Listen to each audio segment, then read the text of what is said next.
আসসালামু আলাইকুম। আজকে কথা বলবো রমজান মাসে একটা কমন সমস্যা নিয়ে। এই সমস্যাটা হলো, অনেকে এসে বলে যে তার সকালের দিকে বুক জ্বালা পোড়া করে বা পচা পচা ঢেকুর ওঠে অথবা একটু পেট ভরা ভরা থাকে। এটার আসলে কারণ কি এবং এটা থেকে প্রতিকার পাওয়ার উপায় কি?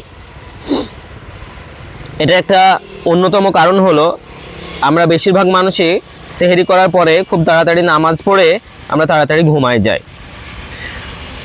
আমরা যে সলিড খাবারগুলো খাই এগুলো ডাইজেশন হইতে 2 থেকে 4 ঘন্টা অ্যাটলিস্ট সময় লাগে।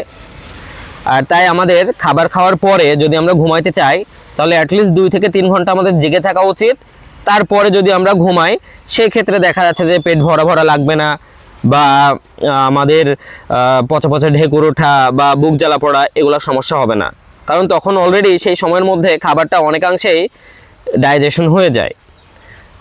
আর আমরা খাবার খাওয়ার পরেই যখন ঘুমাই যাই তখন সেই খাবারটা সম্পূর্ণভাবে বা আংশিকভাবেও সেইভাবে ডাইজেশন হইতে পারে না।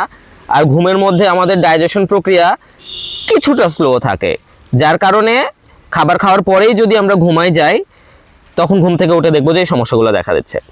তাই আজকের পর থেকে আমরা খাবার খাওয়ার পরে অন্তত 2 থেকে 3 ঘন্টা জেগে থাকার চেষ্টা করব এবং তারপরে ঘুমাবো, তাহলে এই সমস্যাগুলো আর হবে না।